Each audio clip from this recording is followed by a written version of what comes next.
আমেরিকার অর্থ ব্যবস্থায় বজ্রাঘাত, মানুষের কল্পনাকে হার মানিয়ে সোনা আমেরিকার ট্রেজারি বন্ডকে হারিয়ে 1 নম্বর জায়গা দখল করে নিল।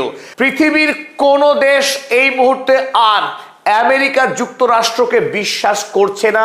তার জ্বলন্ত প্রমাণ এই, পৃথিবীর অধিকাংশ রাষ্ট্রগুলি তারা আমেরিকার ট্রেজারি অ্যাসেট বিক্রি করে দিয়ে সেখানে সঞ্চয় করতে শুরু করছে সোনা।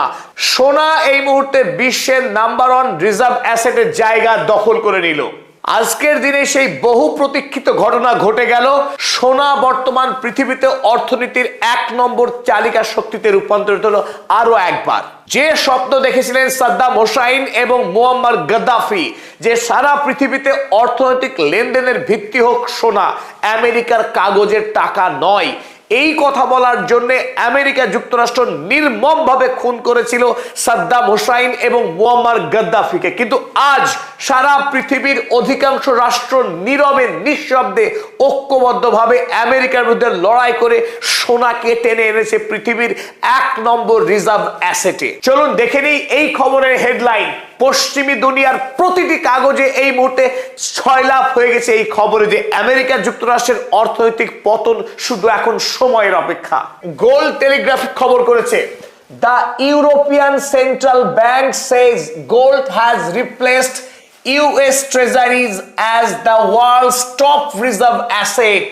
ইউরোপের সেন্ট্রাল ব্যাংক আজ জানিয়েছে আমেরিকার ট্রেজারি অ্যাসেটকে 2 নম্বরে ঠেলে দিয়ে সোনা 1 নম্বর জায়গা করে নিয়েছে পৃথিবীর 1 নম্বর রিজার্ভ অ্যাসেট হিসেবে, এবং এটি রীতিমতো ইতিহাস।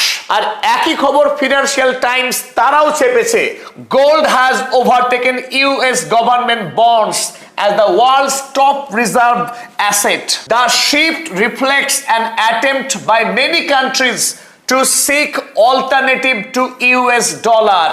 আমেরিকার ডলারের বিকল্প হিসেবে সারা পৃথিবীর অধিকাংশ রাষ্ট্র মিলিতভাবে সোনাকে নির্বাচন করেছে। আর স্বাভাবিকভাবেই ডি-ডলারাইজেশন অর্থাৎ ডলারের অধপতন আগামী দিনে আরো মারাত্মক হারে ত্বরান্বিত হবে। আমেরিকার অভ্যন্তরে দ্রব্যমূল্য হু হু করে বাড়বে আর পড়বে কাগজের মুদ্রা ডলারের দাম।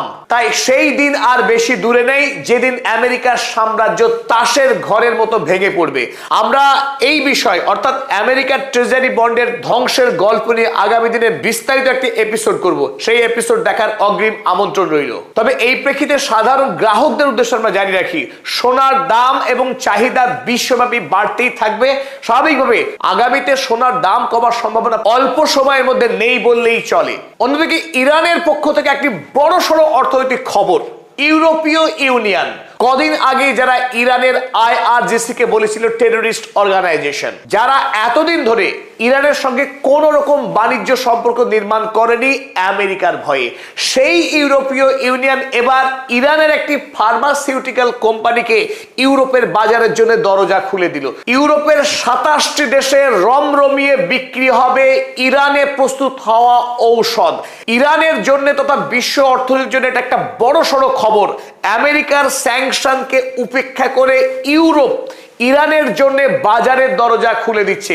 আর এই প্রসঙ্গে আমরা কয়েক মাস আগে একটি বিস্তারিত ভিডিও করে জানিয়েছিলাম, ইরানের অভ্যন্তরে যে হাজার হাজার কোম্পানি বিশ্বমানের দ্রব্য তৈরি করে অপেক্ষা করছে কেবলমাত্র স্যাংশন উঠে যাওয়ার জন্য। একবার যদি স্যাংশন উঠে যায় ইরানের উপর থেকে, সারা পৃথিবীর বাজার ইরানি পণ্যে ছেয়ে যাবে। কারণ ইরানের পণ্য গুণগত মানের দিক থেকে যেমন উন্নত তেমনি সস্তা। তাই চীনের সঙ্গে আগামী দিনে বিশ্বের বাজারে দাপিয়ে ব্যবসা করবে ইরানের প্রোডাক্ট, আর সেই যাত্রা ইতিমধ্যেই শুরু হয়ে গেছে। প্রেস টিভির পক্ষে এই খবর শেয়ার করা হয়েছে। তাতে লেখা হয়েছে, in a ground breaking achievement for ইরানস pharmaceutical industry.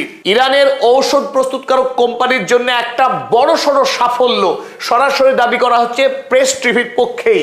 সিনাজেন received European Commission approval for its osteoporosis drug. ইরানের তৈরি অস্থি ক্ষয় প্রতিরোধকারী একটি ঔষধ ইউরোপের বাজারে এখন বিক্রি হবে, সেই খবরই ছাপা হয়েছে এখানে। বিজ্ঞানে পৃথিবীর অন্যতম শ্রেষ্ঠ দেশ ইরান, ইউরোপের বাজারে এই একটি ওষুধের ছাড়পত্র পাওয়া দিয়ে শুরু করলো ইরান বিদেশের বাজারে তার পণ্যকে রপ্তানি করা। আগামী দিনে আমরা আশা করি শুধু ঔষধ নয়,